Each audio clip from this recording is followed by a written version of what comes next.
Rebel Moon Part 1 is releasing December 22nd this year, with Part 2 expected to release shortly after. But now we have new information indicating that Rebel Moon will become a trilogy, but the budget is surprisingly low.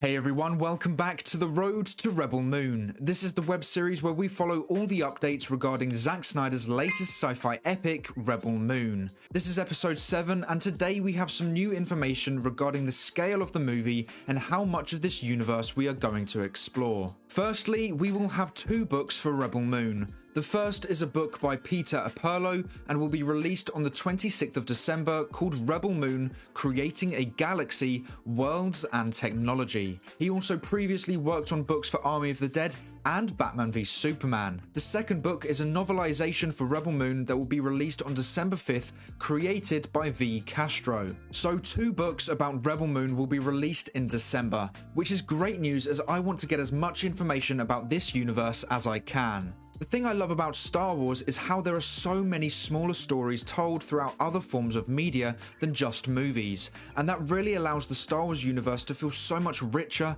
and add so much more depth to that world of characters. So if Rebel Moon can also expand to those levels, then we are really in for a treat. The way Zack Snyder has been talking about the Rebel Moon universe is really exciting, as it seems Snyder has been planning out every inch of this universe to add so many levels of storytelling. And so the potential is there for this to be a huge franchise, and Netflix see that potential too. In a New York Times article, they confirm that the plan is for Rebel Moon to be the first in a trilogy. So not only Part 1 and Part 2, but a third Rebel Moon film is the goal. Now I assume that movie will only go ahead if they are happy with Part 1 and Part 2, but the fact that Netflix have a long-term goal for Snyder's Rebel Moon franchise is promising. If Part 1 and 2 are successful, it could mean more than just a trilogy. We already have 2 books, a graphic novel, an animated prequel, and an RPG game all in the works, but we could also be looking at spin-off shows, more prequel stories, or maybe even more graphic novels. The possibilities are endless for this franchise if Part 1 and 2 do well. The New York Times also reported that the budget for Rebel Moon is only $80 million, which sounds quite alarming when you first hear it, but let's think about that budget and compare it to other sci-fi stories. Now, first of all, we need to remember this is on streaming, not a theatrical release. We also need to consider that $80 million may not be completely accurate. We don't know where the New York Times got that number from. According to thenumbers.com, Zack Snyder's previous Netflix movie, Army of the Dead, reportedly had a budget of $90 million, and Rebel Moon is a much larger project than that movie. So I would imagine Netflix would give Snyder a larger budget than his previous work for them, unless Snyder thinks he can do it with less money and so is working with $80 million instead, which I doubt. And to make it clear, that means $80 million for each part, not the total cost of Part 1 and Part 2 together. So if the New York Times has the correct budget, what does that look like compared to other sci-fi projects? The Washington Post reports that The Mandalorian costs $15 million per episode, and each episode is a minimum of 30 minutes long.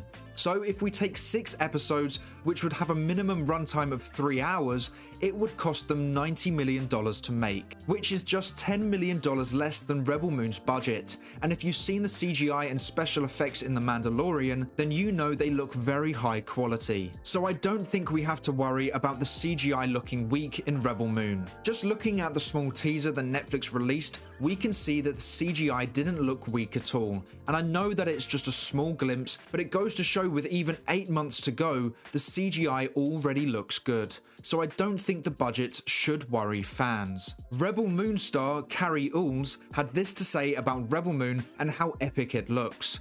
I can't tell you much, honestly, other than it's an epic film. I think that fans will be so excited when they get a chance to see it. It's a huge, huge movie, and Zack, as you know, knows how to do epic. So it was a delightful experience, and I'm excited for the fans to see it. It will be out in Christmas, and it's great fun. Now, his emphasis on epic wouldn't be so appropriate if the movie looked low budget. Snyder described Rebel Moon as the opening 20 minutes of Man of Steel on Krypton, but on steroids.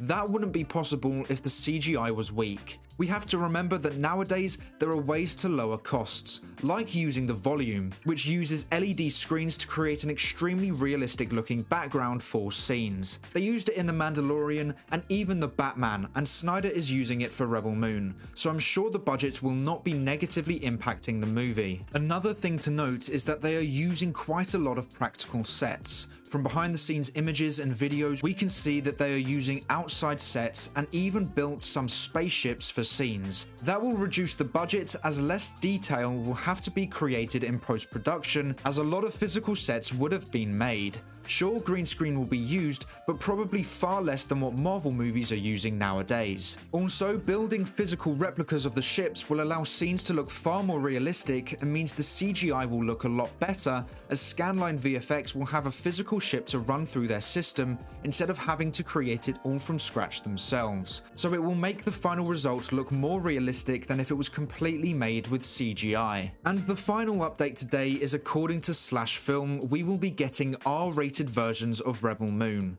meaning the original versions of the movies that will be released won't be rated R, which means younger audiences will be able to watch it, as it won't be restricted by its rating, which is good news as it allows more people to see the story of Rebel Moon, but will also offer a rated R version for those who wish to see it. But those are all the latest updates for Zack Snyder's Rebel Moon. What piece of information are you most excited about from today's video? Let me know in the comments below. But that is all for today's video. Thank you so much for watching. Please make sure to like and subscribe and turn on post notifications so you never miss a video. I hope to see you here again soon. So until then, have a great day. Bye.